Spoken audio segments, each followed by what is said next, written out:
ഞാൻ ഭക്ഷണമൊക്കെ കഴിച്ചു. ബക്ഷിംപള്ളിയിൽ നിന്ന് നേരെ ലഹ്റയിലേക്കുള്ള റൂട്ടിലാട്ടോ. ഇത് കിഷൻഗഞ്ചിൽ നിന്ന് കുറച്ച് ഉള്ളിലോട്ട് വന്നു. കാരണം കുർത്തുബ ഇൻസ്റ്റിറ്റ്യൂട്ട് ഇനി ഇവിടുന്ന് എനിക്ക് തോന്നുന്നുണ്ട് 17 കിലോമീറ്റർ റൈഡ് ചെയ്യേണ്ട ഒരു ഹായ്. പിന്നെ ആളുകളൊക്കെ ഭയങ്കര രസമുണ്ടോ. ഇവിടെ കംപ്ലീറ്റ് അധികം മുസ്ലിംസാണ്. പിന്നെ ഇവിടെ ഭക്ഷണത്തിനൊക്കെ വളരെ ചീപ്പറായിട്ടുള്ള നമുക്ക് ഫുഡ് കഴിക്കട്ടോ. കാരണം ഇപ്പോൾ ഞാൻ കഴിച്ച ഒരു രസഗുള, പിന്നെ അതേപോലെ തന്നെ 10 രൂപക്ക് കുറച്ച് ജിലേബി, പിന്നെ പൂരി, ഇത് ഒക്കെപ്പാടായത് എനിക്ക് വെറും 40 രൂപ മാത്രം കേട്ടോ. പന്നി.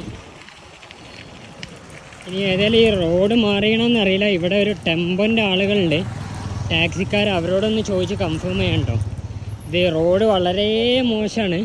എന്താ അറിയില്ല, പഞ്ചറൊക്കെ കിട്ടിക്കഴിഞ്ഞ് കഴിഞ്ഞാൽ കിട്ടില്ല പണിയൊക്കെ കേട്ടോ. ഇവിടെ സൈക്കിൾ ഉണ്ടായതുകൊണ്ട് കുഴപ്പമില്ല, എവിടെയെങ്കിലും പഞ്ചറിൻ്റെ ഷോപ്പ് ഉണ്ടാവും.